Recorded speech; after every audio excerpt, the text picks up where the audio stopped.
Welcome to TradeTheMBI.com. This is John. This report is for the 20th of January, and the big day has arrived. We can see that we've been in this slight decay, and there's just been a lack of buyers. I think that everyone's been waiting for the big event, which happens in a little while. The clock is ticking down. I got my little countdown timer. We're a little about 9 hours at this particular point, so it's the wee hours of the morning, East Coast time. You can see we've nearly reached complete oversold. Not coincidental, it'll be interesting to reach oversold just at the point where action is going to take place. And I think the market just is so uncertain as to what to do at this particular point. We've had a lot of rotation, but we've maintained it. There really isn't anywhere else for money to go at this particular point. In fact, I think I'm going to put, there's incredibly, I'm not going to judge one way or another, but it's an article from a naysayer that thinks that everything is going to fall apart here instantly. It seems a little ridiculous given where things are from a macro standpoint. And I'll put it on the Skype chat, the link.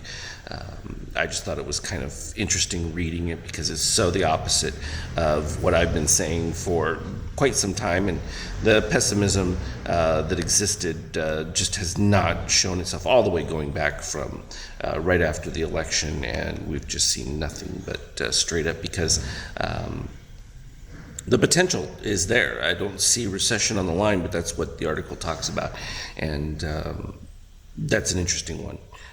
Fine, the Fed has been doing its best to maintain, minimal nothingness, sort of a flat line, but that's going to change dramatically, and the question would be how combative the Fed is going to be.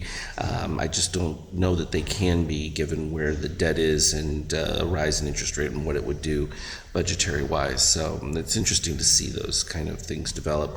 You can see the NASDAQ much stronger, already producing higher shakeouts, so a little bit of a divergence between the S&P and the NASDAQ already on that, and you can see the Dow has reached virtual oversold. We're just a fraction away.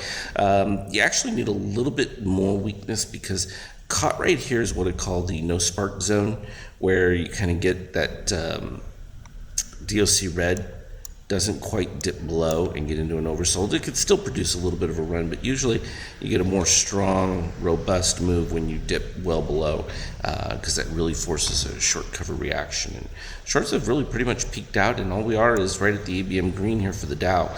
So I think a healthy reset as far as that goes. Now, if we had major reversal, look at that positive extreme going back to here. Rarely do those get filled. It's usually this one right here that gets primary, and sometimes you get the follow through that finishes it, but it's a little premature for that. Euro holding up just fine, right in that same range. Took a little bit of a downturn off of the Draghi notes and everything, but nobody is expecting much from the EU at this particular point. It's just a question of central banks at this point trying to keep the currency somewhat balanced so that there's not this lopsided move, and that's the big issue for the dollar and its strength. Some are suggesting that bonds continue to have potential for rally at this point. I think it's just crazy talk. I mean, this 113 number is going to happen. It's just a question of how long is it going to take. I mean, we've been calling for that since, the 140 mark? Been spot on. And again, here we get back to the same thing with oil, as I've been talking about. Fine, they talk about their crude reductions, but again, inventories are through the roof. So unless there's some major economic spur, the downside potential for oil, it's tough to get around. Fine, you've kind of reached a stasis point, but until there's significant economic growth that's going to put upward pressure on it, but even still, supply can be ramped up very quickly in the shale department. Gold is going to continue to just move higher. So pullbacks become very attractive. We've seen that we got a little bit positive extreme that happened right here on this move. So it fully retraced that right back in there. But there's going to be continued cover into precious metals. The real issue is that a lot of people in the gold hawk camp think that there's enough tightening in labor and that, because they kind of actually look at the unemployment numbers and think, oh wow, it's so wonderful. But there is plenty of slack to fill in, which means that, for inflation standpoint, still relatively modest. I mean, the Fed really isn't even looking at that as a major factor at this point. From a 5K standpoint, ended up with a little bit of the decay. It started again right about there with that sell signal as we look at the alternate version of the shakeout before it gets into the magenta here. And I was telling members on the Skype chat that eventually what this is going to be is, I'm doing it for test purposes, changing these colors, but what it's going to do is going to turn red, or dark red to start with, and then as we get into the oversold, it'll start to turn lighter red as we move up before it gets into the green. Now, while this turned white right here, we didn't have a reset in the DOC until the orange dip down here, and that was a little bit higher, and that's going to happen. But the idea being is that we want strong catalyst upside moves, and you need to have that DOC reset. The reason we pretty much flatlined here, there just wasn't a whole lot of activity, and there's not going to be. When that volatility starts to pick up after, today, starting potentially on Monday, then we'll have a bigger difference. So we'll look for that when it takes place. Hope everyone will be watching the festivities. Another impressive moment for America as a republic, being able to transfer power peacefully. That is really what we celebrate on the 20th here, as much as it's important for a new president.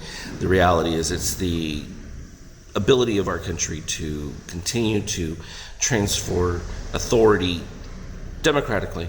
And ultimately, I think that a lot of people seem to have missed that in this latest cycle. It just doesn't matter which direction, or whether you like the individual. It's always been about the republic. But it's going to be an interesting one to see whether or not the combative nature of this really starts to impede things, which in a way, gridlock has been beneficial to the market. But at this point, they're looking for action. And that's what most of this run-up has been about, the potential action, because it certainly isn't being reflected in earnings growth numbers. There's been no change in estimates for S&P growth, which is kind of unusual given the expectation for some of these. So there's a discount as to whether or not some of the moves are going to take place. And also, I think some of it too may be the potential for euro decline will put a damper on some of the foreign returns that usually are indicative in the S&P.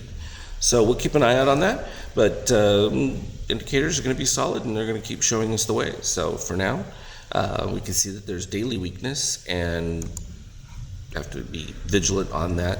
And intraday, there's just been choppy back and forth action. I think that I've shown that I've been playing some short and long in between, so there's plenty of action on both sides. It's just not a lot of movement yet.